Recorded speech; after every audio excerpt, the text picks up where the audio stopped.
Little tip of, well, this is how I do things. There's many ways to skin a cat, but this is the way that I skin these cats, okay? I want to rip strips, okay? But I've got a long, narrow board. I don't have my chop saw with me, or it's too wide for the chop saw. So I'm going to need to use the table saw. A lot of people will set their fence butted up there. They'll have their hand pushing on this side. They'll have their stick pushing on this side. But see, the thing with this is it's kind of off balance, off kilting. When you're pushing, sometimes this will push a little too far going into the fence, and it can bind, cause kickback, and none of that. You have got your push stick or your whatever pushing in, and when it starts to bind, it becomes a little bit of a problematic thing. So what I'll do is I'll grab a block of wood. I'll put that in there. I'll set my measurement, put my board up to it. I'll take my miter gauge. I'll set it up in there.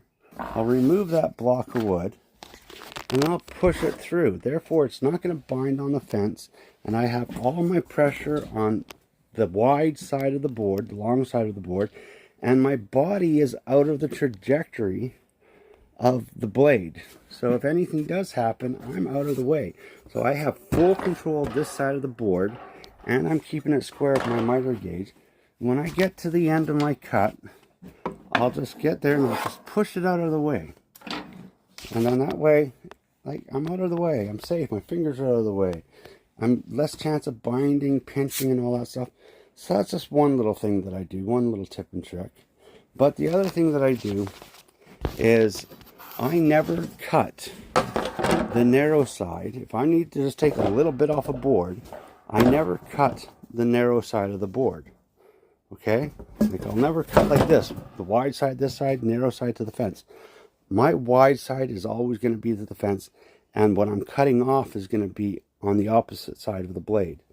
So that way I have full control, and once again my body's out of the way of the blade, and I'm going this way instead of being here with a stick trying to keep control and keep a board from twisting and pinching. Because when you have the wide side to this side of the fence, it can start to want to push in and pinch.